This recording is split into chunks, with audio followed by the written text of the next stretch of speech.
Alors, un article sur numerama.com, ce minibus autonome d'Amazon offrirait une autonomie de 16 heures. What? 16 heures, ça fait beaucoup quand même. La startup Zoox, propriété d'Amazon, a présenté un minibus autonome mettant l'accent sur l'autonomie. Son imposante batterie de 133 kWh lui permettrait de rouler 16 heures en une seule charge. Quand on parle de l'autonomie d'un véhicule électrique, on a l'habitude d'utiliser une unité de distance, que ce soit le mile ou le kilomètre en Europe. Bah ouais, c'est ça, je suis assez étonné.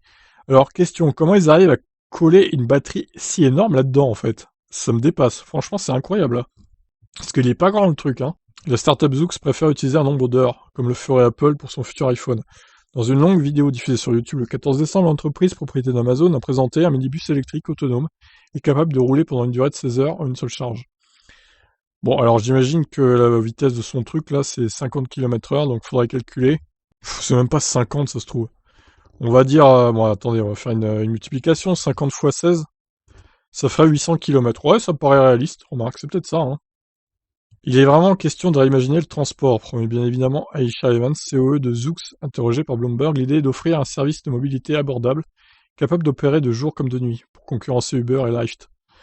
Il faudra néanmoins s'armer de patience avant de voir le véhicule sur les routes américaines, puis dans d'autres pays. Un lancement en 2021 ne sera pas possible malgré des tests réalisés dans des villes comme Las Vegas et San Francisco.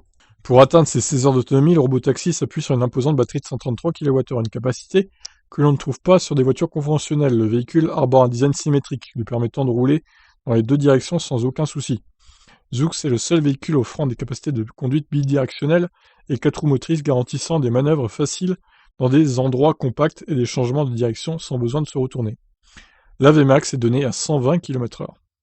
Ça monte à 120 ce truc. Oh, j'aurais peur là-dedans, moi. Surtout si c'est autonome. L'habitable ou l'habitacle?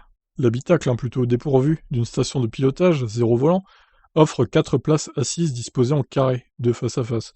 L'accès se fait par des portes coulissantes. Sachant que le minibus mesure 3,63 m de long, on trouve quelques options de confort, comme un mini accoudoir, des emplacements pour des gobelets, ou une station de recharge pour son smartphone. Zoox évoque aussi la possibilité de personnaliser son trajet, en choisissant par exemple la musique. Sur le volet de la conduite autonome, Zoox s'appuie sur un équipement assez standard. On retrouve des caméras, des radars et un lidar pour permettre à l'intelligence artificielle de se rendre d'un point A à un point B en visualisant au mieux l'environnement. Dans sa communication, la firme n'oublie pas de mettre l'accent sur la sécurité. Ses ingénieurs auraient mis au point un nouveau type d'airbag. Les airbags traditionnels sont conçus avec les contraintes des voitures d'aujourd'hui. Partir d'une feuille blanche nous a permis de le repenser pour une meilleure protection à la tête, du cou et de la poitrine, indique-t-elle, assurant une protection égale pour tous les passagers. Voilà, fin d'article. Bon voilà, après reste le problème de la conduite autonome, hein, clairement, ça fait un peu peur de se faire balader dans ces véhicules, sachant qu'on n'a aucune possibilité de prendre les commandes au cas où ça bug ou autre. Donc moi ça me fait un peu peur ces véhicules autonomes. Surtout à 120 km/h, putain je serais pas tranquille, hein, je vous avoue que bon, encore en ville, si tu roules à 40-50, il n'y a pas trop de risques pour les passagers dedans. Par contre, quand tu commences à arriver à 80, 90, 120, je pense que c'est chaud quand même. Donc voilà, je vous laisse réagir sur ce minibus d'Amazon. Ciao.